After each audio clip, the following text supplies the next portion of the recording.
Baik, assalamualaikum warahmatullahi wabarakatuh. Eh, Perkenalkan, nama saya Andika Febriansyah. Oke, di sini kita akan belajar mengenai pemrograman web HTML dan CSS dasar. Oke, nah, apa sih itu HTML dan CSS? HTML adalah bahasa markup language yang digunakan untuk membuat struktur konten halaman sebuah website. Selanjutnya ada cascading style sheet atau yang bisa dikenal dengan CSS, yaitu suatu bahasa pemrograman yang digunakan untuk mengatur tampilan atau gaya dari sebuah dokumen HTML.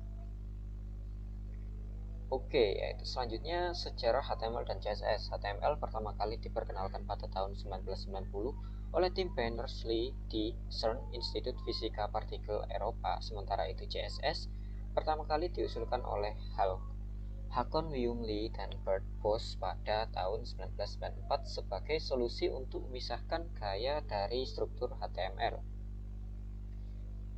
Oke, selanjutnya kita akan mengenal aplikasi IDE. Apa sih itu aplikasi IDE? IDE Integrated Development Environment atau lingkungan kerja yang menyediakan berbagai alat untuk mengembangkan perangkat lunak. Istilahnya sebuah software atau aplikasi yang digunakan untuk membuat suatu program atau coding dari suatu aplikasi atau website. Nah, selanjutnya kita akan mengenal salah satu aplikasi IDE, yaitu Visual Studio Code. Visual Studio Code adalah suatu IDE populer yang digunakan oleh pengembang web untuk pemrograman HTML dan CSS. Tidak hanya HTML dan CSS ya, VS Code juga bisa digunakan di berbagai macam bahasa pemrograman. Selanjutnya keunggulan dari VS Code sendiri. Nah, VS Code sendiri memiliki antarmuka pengguna yang intuitif, dukungan linting yang kuat, serta ekstensibilitas atau extension yang memungkinkan penambahan fitur tambahan. Nah, untuk tata caranya instalasi di VS Code, kalian dapat mengunjungi situs web resmi VS Code dan unduh installernya. Selanjutnya, tinggal mengikuti petunjuk instalasi yang ada. Oke. Nah, setelah kalian selesai menginstal dari VS Code-nya, nah di dalam VS Code sendiri terdapat extension. Nah, extension ini merupakan suatu modul tambahan atau plugin yang dapat Anda install untuk memperluas fungsionalitas dari editor kode tersebut. Intinya membantu kalian untuk memudahkan dalam membuat aplikasi software ya. Selanjutnya contoh extension. Yang pertama ada Live Preview, berfungsi untuk menunjukkan secara langsung tampilan dokumen coding tanpa membuka aplikasi lain. Selanjutnya ada Beautify. Nah, fungsinya untuk merapikan coding agar enak dilihat. Yang selanjutnya ada theme atau tema sebagai pengganti tema dan lain sebagainya. Ada banyak sekali jenis extension di Visual Studio Code-nya. Nah, langsung saja kita contohkan. Nah, setelah kalian selesai menginstal, maka kalian akan dibawa halaman sebagai berikut. Nah, extension itu di mana sih? Extension itu di sebelah sini. Nah, kotak-kotak ini adalah suatu extension. Nah, di extension ini terdapat berbagai macam extension ya untuk memudahkan. Contohnya ini Beautify. Nah, Beautify itu untuk memudahkan kalian untuk merapikan codingan kalian yang berantakan. Nah, selanjutnya ada kode snap. Nah, kode snap ini untuk apa sih? Kode snap ini untuk membuat screenshotan rapi dari coding kalian. Lalu ada live preview. Sebentar, saya lupa mengonekkan dengan wifi. Nah, sudah. Kita coba live preview.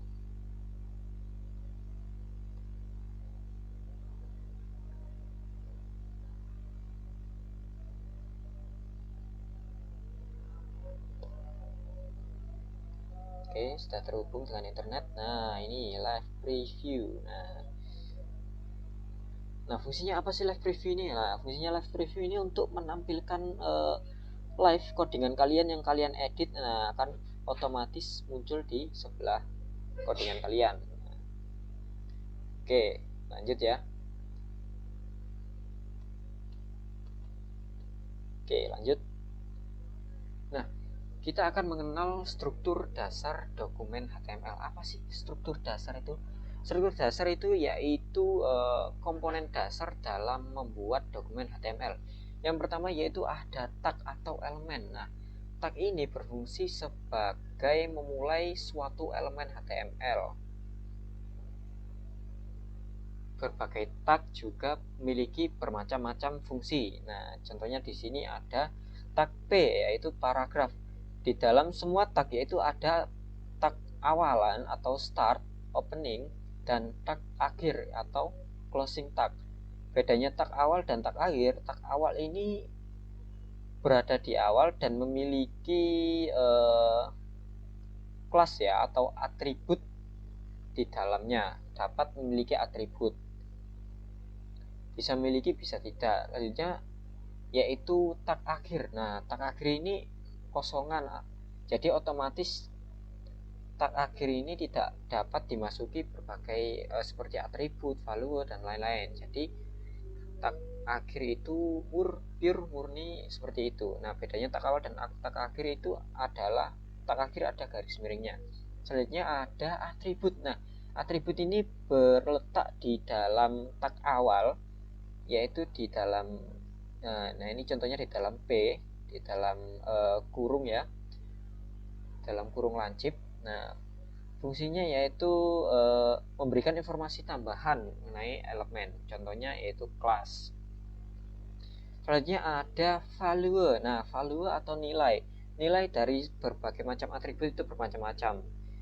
Bisa contohnya atribut tinggi, height itu bisa pixel, bisa inci, bisa sentimeter, dan lain-lain ya, milimeter. Nah, selanjutnya ada konten. Nah, konten ini yang nantinya akan muncul di halaman web kalian. Nah, itu merupakan struktur dasar dalam pembuatan codingan dalam dokumen HTML ya.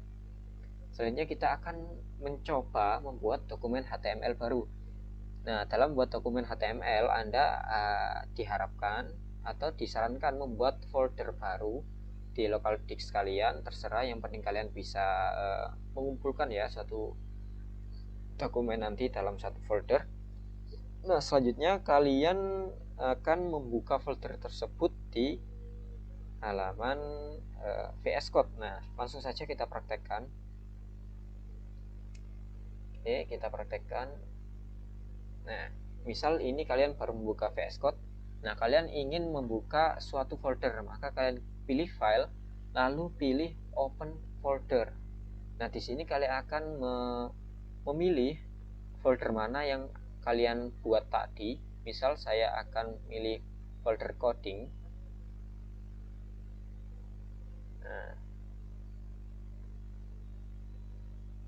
Nah, misal ini coba saya hapus ya.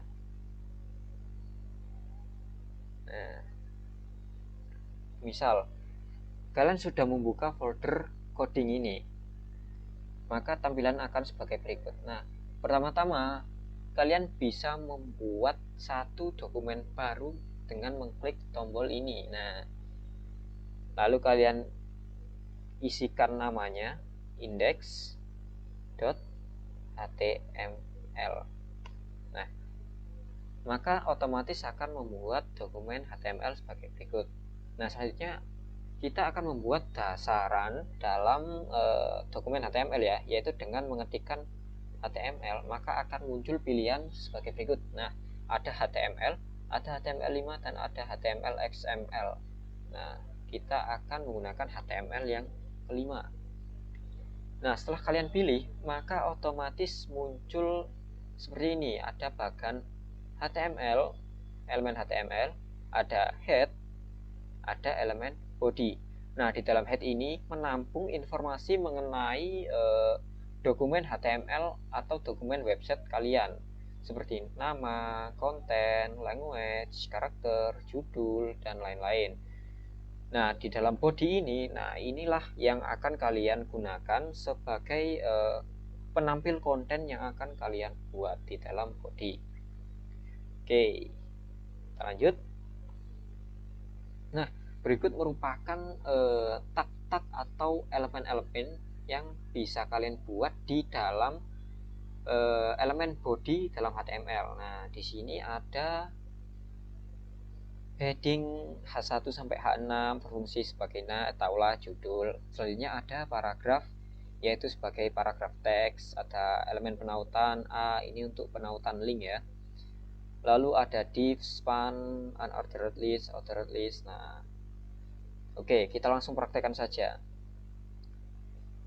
Nah, kita akan langsung tampilkan saja dengan klik kanan lalu pilih show preview. Nah, show preview ini akan muncul jika kalian sudah menginstal live preview tadi ya. Oke, langsung saja. Nah, oke, kita langsung coba H1 heading 1, H2 heading 2. Nah, apa sih yang membedakan elemen H1 dan H2 ini?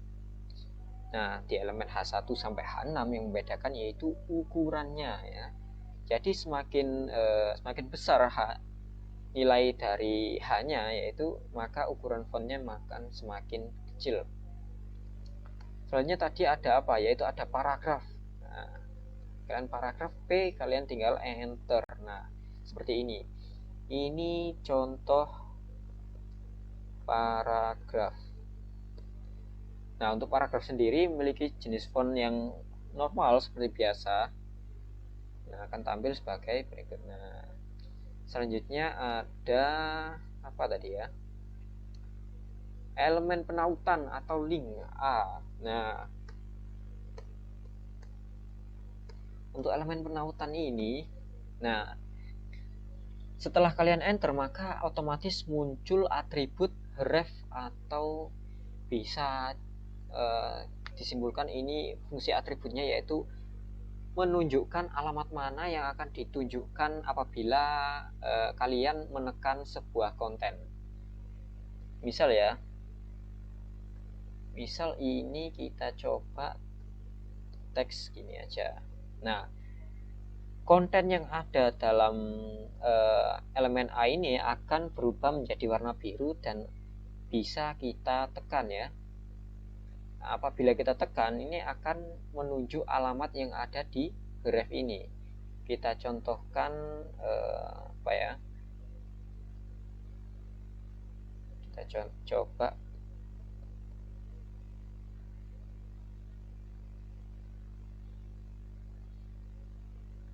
coba ini aja.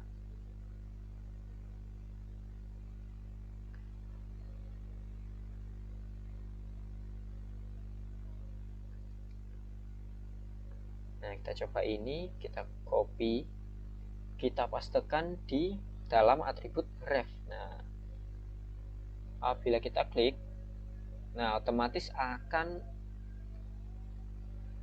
sebentar. Nah, ini kita tidak muncul karena kita bukan browser ya di sini. Kita coba di sini. Nah, apabila kita klik, nah otomatis akan muncul gambar yang tadi. Oke, lanjut. Itu merupakan fungsi dari href ya.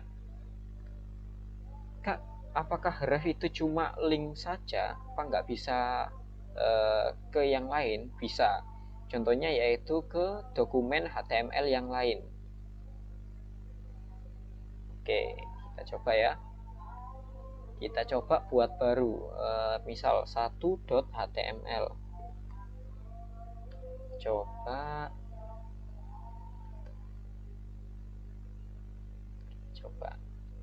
testing. Nah, 1 testing. Ya, kita close dulu. Nah, selanjutnya yaitu kita tinggal definisikan alamatnya yaitu i.html. Nah, kita live show previewnya. Nah, kita akan langsung klik, maka otomatis akan muncul dari ini ya, dokumen HTML yang lain. Nah, itu merupakan salah satu fungsi dari elemen penautan atau itu. Oke, lanjut, yaitu unordered list. Oh, ini kebalik ya. Oh ya benar, unordered list yaitu list yang tidak berurutan atau tidak bisa urut, dan ordered list yaitu list yang berurutan. Maksud dari berurutan ini yaitu masalah penomoran ya. Ordered list ini penomorannya yaitu angka 1, lalu A besar, A kecil, Romawi, dan lain-lain. Sementara untuk unordered list ini yaitu pengurutannya yaitu berupa simbol. Oke, langsung saja kita contohkan. Oke. Nah, ini ya. Contoh UL. Bentar. Nah, di dalam UL ini terdapat satu elemen untuk memuat konten, yaitu list. Nah, list ini bisa memuat konten kalian, misal A. Nah, kita copy, Alt Shift bawah. Nah, untuk unordered list ini memiliki atribut yaitu tipe. Nah, di dalam atribut tipe ini kalian bisa mengisikan square, maka pengurut konten kalian akan berubah menjadi kotak. Itu pula jika menggunakan circle. Nah, otomatis akan berubah menjadi bulat. Nah, apa sih bedanya dengan OL? List. Nah, dalam OL ini kita bisa membuat tipenya yaitu ini, ada pilihannya 1, A besar, A kecil, Romawi besar, Romawi kecil. Nah, bila kalian pilih maka otomatis akan berurutan ya, 1, 2, 3, 4, 5 sesuai dengan jumlah konten kalian. Oke, lanjut. Ini kita hapus dulu. Oke, kita lanjut. Coba elemen yang lain ya. Nah, ini ada list tadi sudah ya. Kita mewakili item atau konten dalam UL dan OL. Lalu ada tabel. Nah, tabel ini di dalam tabel ini terdapat tabel row dan tabel data. Nah, tabel row ini merupakan baris. Jadi di dalam tabel, dalam TB ada TR, di dalam TR ada TD. Oke, langsung saja kita praktikkan. Kita buat elemen tabelnya dulu, lalu kita buat elemen TR. Nah, di dalam TR ada TD. TD merupakan isi konten. Misal ini ada nomor. TD. Nomor ini kita pilih nama. Nah, lanjut kita ubah lagi. Ada TR, selanjutnya ada TD. Nomor misal 1 TD Andika. Nah, gini. Loh kak, kenapa kok ini nggak ada tabelnya padahal ini sudah elemen tabel? Karena kita belum memasukkan atribut dari border. Nah, apabila sudah ada atribut bordernya dengan value-nya 1, maka otomatis tabel akan muncul. Nah, kenapa kak kok ini TR-nya kok menyamping, nggak ke bawah? Karena tabel row itu adalah baris, jadi otomatis akan menyamping sesuai dengan kontennya. Jadi konten nomor nama ini ke samping ya. Oke, lanjut. Kita akan mencoba elemen formulir. Formulir ini bisa kalian lihat di W3 School ya.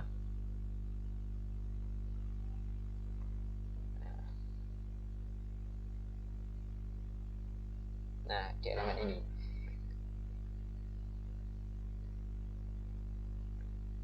Nah, di W3 School ini terdapat banyak sekali.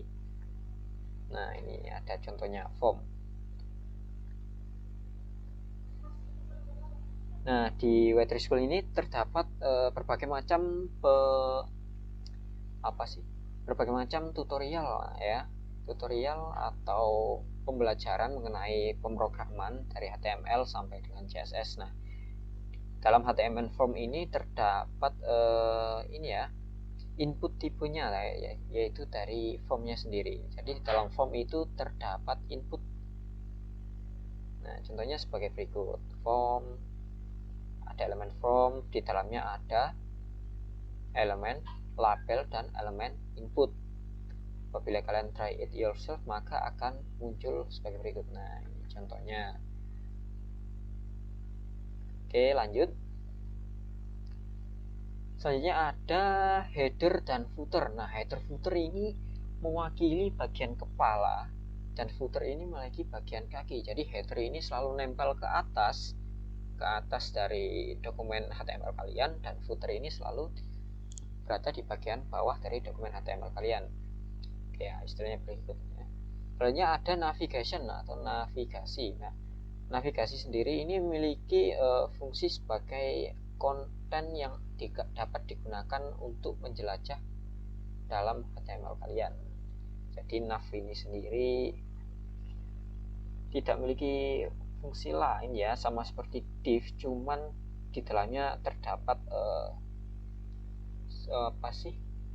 link ya, link penautan. Jadi kebanyakan itu isinya itu konten dari link penautan yang bisa ditekan untuk menjelajah ke dalam website kalian. Nah, selanjutnya ada section, yaitu mewakili bagian dari dokumen. Section ini fungsinya untuk ini ya.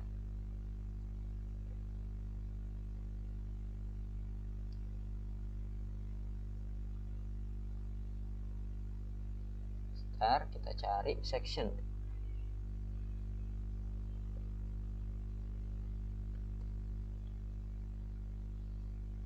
Nah, ini dia. Nah, ini fungsinya yaitu untuk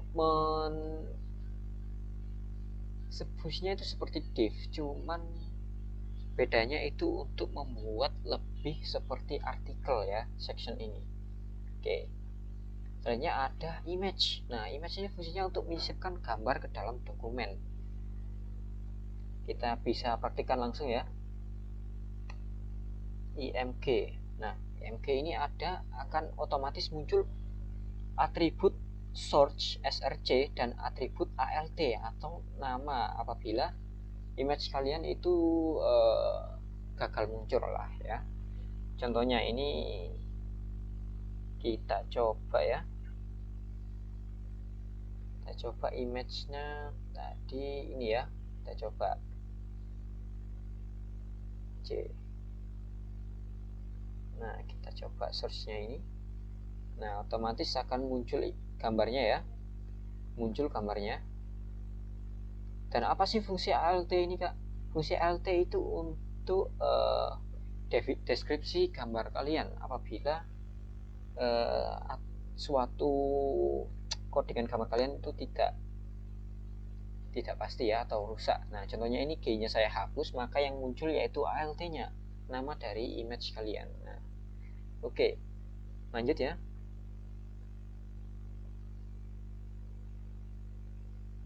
Nah, oke.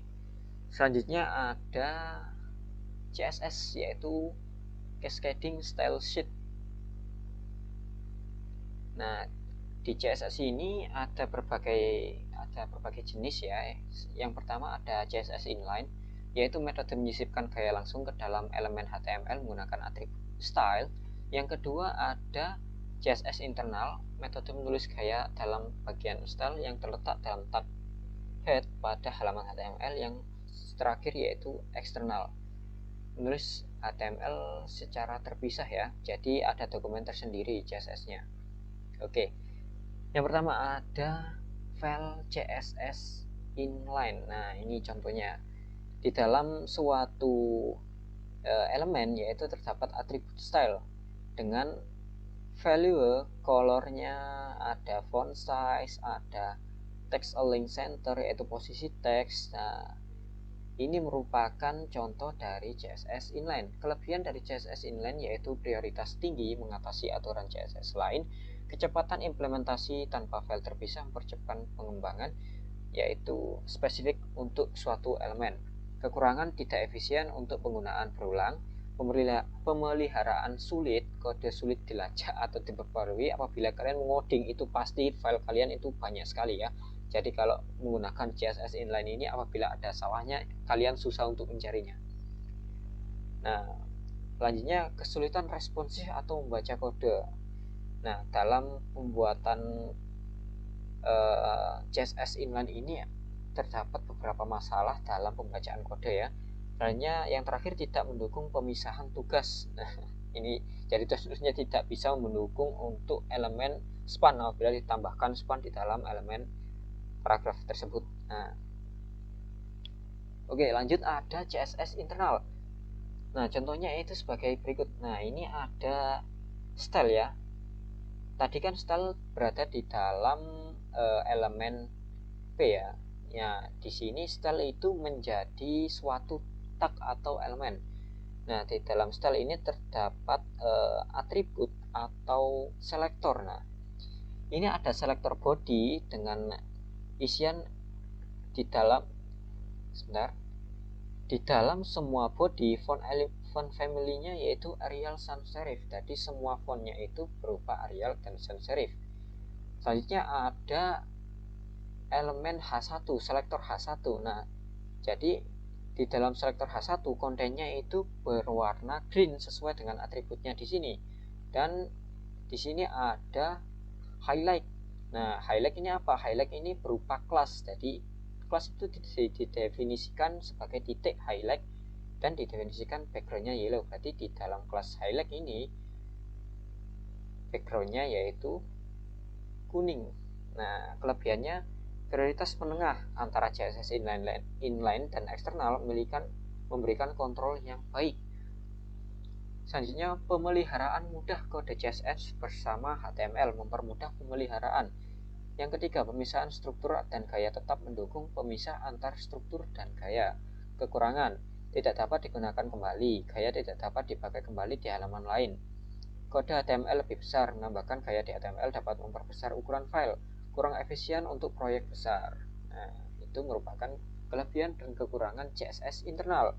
Selanjutnya yaitu CSS eksternal. Nah, di dalam CSS eksternal ini kalian harus membuat link ya di dalam dokumen HTML. Nah, di sini ada linknya ya. Elemen link terdapat atribut rel, style sheet, tipenya teks atau CSS dengan lokasi nama dari file CSS kalian ya. Di sini saya menamakan style.css. Nah, jadi nama filenya yaitu style.css. Nah, otomatis kalian akan bisa mengeditnya di dua dokumen yang berbeda. Ya, intinya itu sama seperti CSS inline, cuman ini dipisah jadi dua dokumen. Kelebihannya apa? Kelebihannya gaya dapat digunakan kembali di seluruh situs. Pembaruan dilakukan di satu lokasi, memudahkan pemeliharaan. File CSS dapat di-cache mengurangi waktu pemuatan. Prinsip pemisahan tugas terjaga membuat kode terorganisir. Sementara itu kekurangannya prioritas lebih rendah daripada CSS inline, terlalu besar untuk proyek sederhana. File besar atau banyak file dapat menyebabkan keterlambatan, memerlukan koneksi internet untuk pengunduhan. Jadi ya sebagian ada kekurangan dan kelebihannya sendiri-sendiri ya. Nah, ini tadi ya selektor terlewat tadi. Selektor adalah metode yang digunakan untuk memilih elemen tertentu dalam halaman web yang akan diberi gaya. Nah, jenis selektor yaitu ada selektor elemen yaitu berupa tag-tag elemen seperti body, paragraf, heading, dan lain-lain ya. Lalu ada selektor ID. Nah, selektor ID ini itu bisa dikaitkan dengan ID ya. Jadi ID harus didefinisikan dulu. Kita contohkan aja ya. Oke, kita hapus ini. Kita hapus, kita coba buat file CSS ya. Style.css. Kita coba. Nah, di sini ya. Kita definisikan dulu link. Nah, ref dari style.css. Nah, di sini sekarang kita coba H1 ya. Coba heading 1. Nah, di dalam file CSS ini kalian bisa mencobanya sendiri ya. Tadi kan ada heading ya, kita coba selektornya itu H1. Nah, H1 sudah ada, tinggal kurung tutup, kita coba ubah colornya. Colornya yaitu kita ubah menjadi biru ya. Nah, otomatis warna dari heading 1 menjadi biru. Nah, bagaimana jika kita membuat selektornya menggunakan ID? Misal di sini ada ID P1 lorem. Nah, ini ya, kita coba P1. Sebentar, kita coba lagi P ID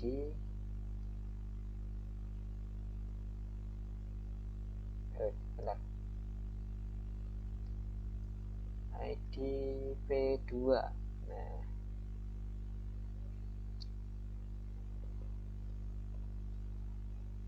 Nah, di sini. Ini saya sudah definisikan ID-nya ya. Kita coba edit di sini. Nah, cara mendefinisikan selektor ID yaitu dengan pagar ya. Pagar yaitu nama ID-nya P1. Nah, sudah, lalu kurung. Kita ubah colornya menjadi brown. Nah, otomatis akan berubah ya. Atau kita ubah menjadi red. Nah, itu berubah. Selanjutnya kita bisa mengubah dari ID kelas. Ini kita ubah di kelas. Nah, kelasnya P1. Nah, apa sih membedakannya ID dan kelas? Kalau ID itu pagar, kalau kelas itu titik ya. P1. Aduh, keliru. Oke. Nah, ini kita coba ubah fontnya, font family. Nah, otomatis akan berubah yang di dalam kelas P1. Oke, selanjutnya tadi ada apa? Ada selektor nama kelas sudah, ID udah, elemen udah, selektor anak. Nah, selektor anak nudge ini hampir sama. Anak nudge ini hampir sama. Misal kayak gini ya. Misal kita membuat suatu elemen div. Nah, di dalam div ini ada paragraf. Nah, sudah ya. Di dalam div ini ada paragraf, ada heading 6.